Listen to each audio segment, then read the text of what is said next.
ከፍተኛ ሚኒስትሮችን ጨምሮ የ4 ኪሎ ባለስልጣናት በፖሊስ ቁጥጥር ስር ዋሉ። ከፍተኛ ቁጥር ያለው ጦር ኢትዮጵያን በሱዳን ድንበር በኩል ለመውረር ወደ ድንበር እየተጠጋ መሆኑ ተገለጸ። አሜሪካና ኢራን ዳግም ወደ ከባድ ጦርነት አመሩ። የአክብሮት ሰላምታችን በያላችሁበት ድረስ የተወደዳችሁ የሚዲያችን ቤተሰቦች እንደምን አላችሁ?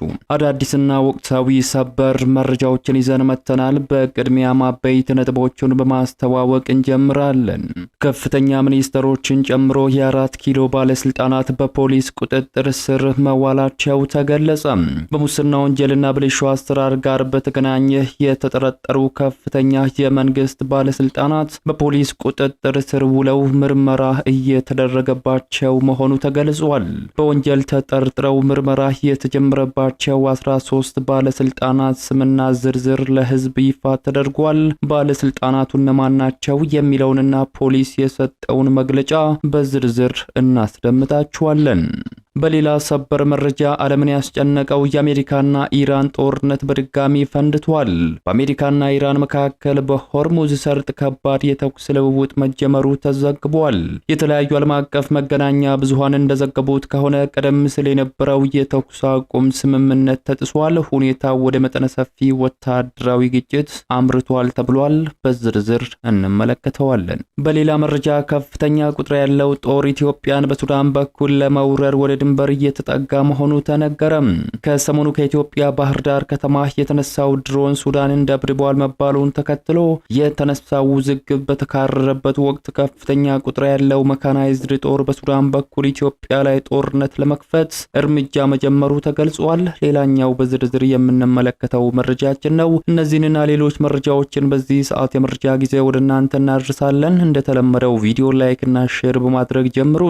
ሐሳብ አስተያየቶቻችሁን ደግሞ ኮሜንት መስጫ ላይ አስፍሩልን።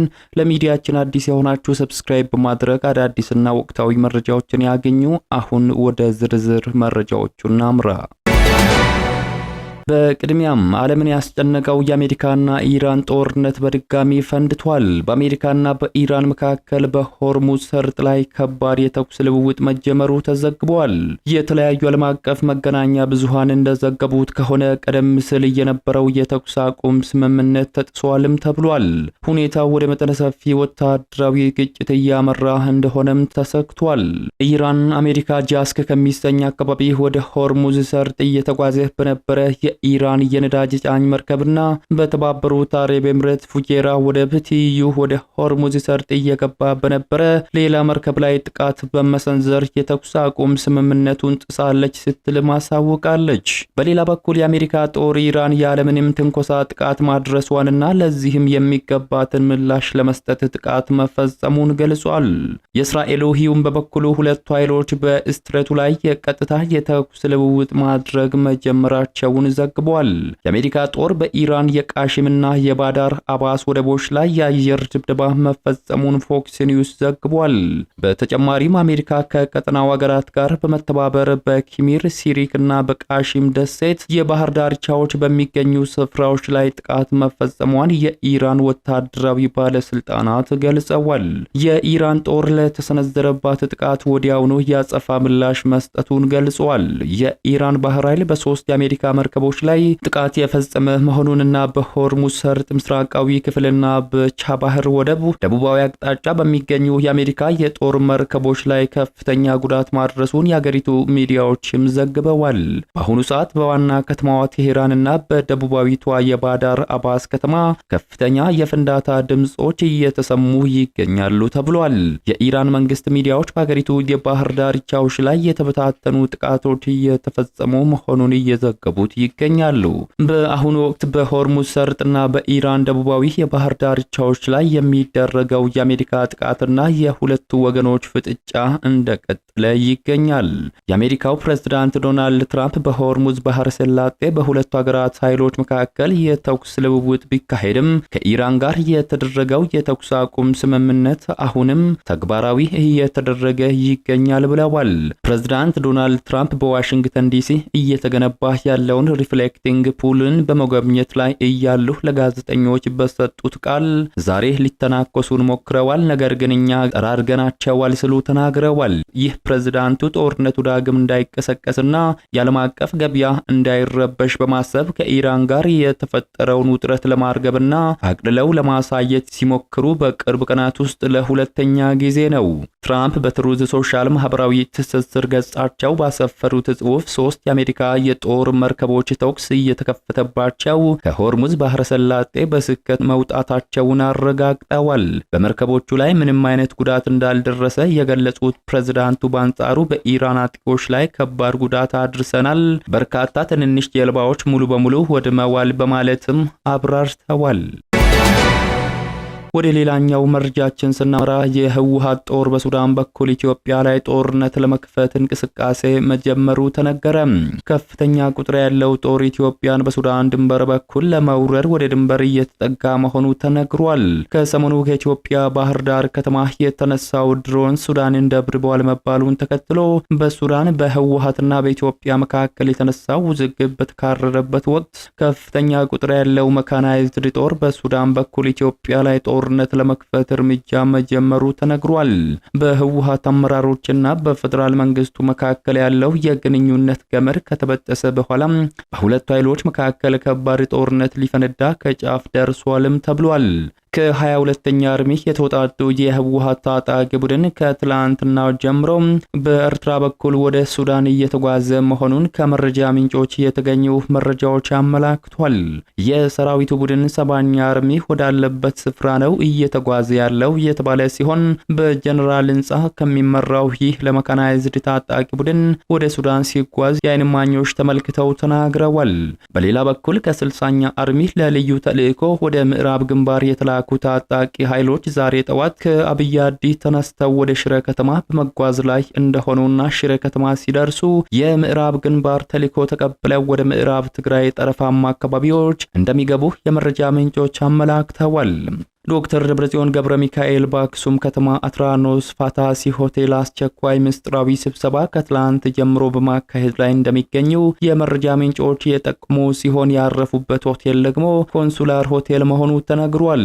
በትላንትናው ዕለት ህዝባዊ ወያኔ ሓርነት ትግራይ ህወሓት የኢትዮጵያ የውጭ ጉዳይ ሚኒስቴር ከሱዳን መንግስት ጋር በመተባበር ቀጠናውን ለማተራመስ እየሰራ ነው ሲል ያወጣውን መግለጫ መሰረተ ቢስ ኃላፊነት የጎደለውና የሐሰት መረጃ ስርጭት አካል ነው ሲል ባወጣው ይፋዊ መግለጫ ውድቅ አድርጎታል። ህዝባዊ ወያኔ ሓርነት ትግራይ ለውጭ ጉዳይ ሚኒስቴር በሰጠው ምላሽ ቀጠናው መረጋጋት በሚሻበት በአሁኑ ወቅት እንዲህ ያሉ ውንጀላዎችን ውጥረትን ከማባባስ ባለፈ እውነተኛ የሰላም ጥረቶችን የሚያደናቅፉ ናቸው ብሏል። ህወሓት ቀጠናዊ መረጋጋትን ከሚያደፈርስ ማንኛውም ድርጊት ነፃ ነኝ በማለትም ገልጿል። በትግራይ ክልል ተከስቶ በነበረው ከፍተኛ የጦርነት ጊዜ የሱዳን ህዝብና መንግስት ለተፈናቀሉ የትግራይ ተወላጆች ሰብአዊ እርዳታና መጠለያ መስጠታቸውን ያስታወሰው የህወሓት መግለጫ ይህንን ሰብአዊ ድርጊት አብዝቶ ለፖለቲካ ትርፍ ማዋል ግን ተገቢ አለመሆኑን አስገንዝበዋል። ወደ ሌላኛው ሰበር መረጃችን ስናመራ ከፍተኛ ሚኒስተሮችን ጨምሮ የ4 ኪሎ ባለስልጣናት በፖሊስ ቁጥጥር ስር መዋላቸው ተገለጸ። በሙስና ወንጀልና ብልሹ አሰራር ጋር በተገናኘ የተጠረጠሩ ከፍተኛ የመንግስት ባለስልጣናት በፖሊስ ቁጥጥር ስር ውለው ምርመራ እየተደረገባቸው መሆኑ ተነግሯል። በወንጀል ተጠርጥረው ምርመራ የተጀመረባቸው 13 ባለስልጣናት ስምና ዝርዝራቸው ለህዝብ ይፋ ተደርጓል።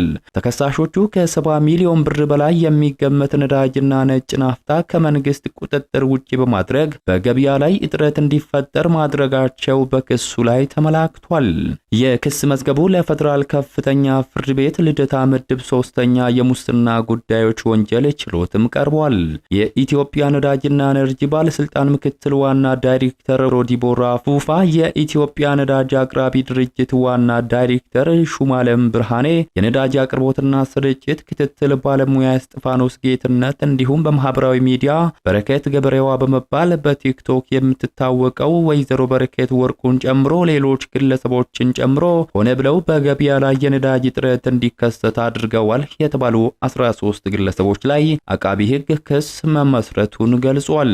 ተከሳሾቹ አንደኛ አቶ ዲቦራ ፉፋ፣ ሁለተኛ አቶ ሹማለም ብርሃኔ፣ ሶስተኛ አቶ እስጢፋኖስ ጌትነት፣ አራተኛ አቶ ይልቃል አወቀ፣ አምስተኛ አቶ አበላ ግዛው፣ ስድስተኛ አቶ ጌታቸው አሞኘ፣ ሰባተኛ ወይዘሮ በረከት ወርቁ፣ ስምንተኛ አቡሻ አያሌ ጌትነት፣ ዘጠነኛ አቶ ይልቃል የነሰው፣ አስረኛ ፔትሮሊየም ኃላፊነቱ የተጠበቀ የግል ማህበር፣ 11ኛ አቶ እስማለም ምህረቱ፣ 12ኛ አቶ አባይነ አወልና 13ኛ አቶ ብስራት አበበ የተባሉ ግለሰቦች ናቸው።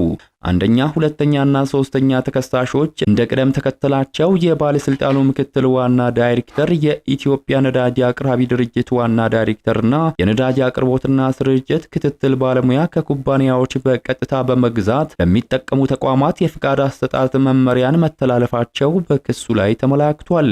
ሶስቱ ተከሳሾች በግል የሥራ ዘርፍ ከተሰማራቸው ሰባተኛ ተከሳሽ ከሆኑት ከወይዘሮ በረከት ወርቁ ጋር በመመሳጠር 466058 ሊትር ነጭ ናፍጣ ያላግባቡ እንድታገኝና በኮንትሮባንድ ለወርቅ አምራቾች እንድትሸጥ ማድረጋቸው በክሱ ላይ ተጠቅሷል።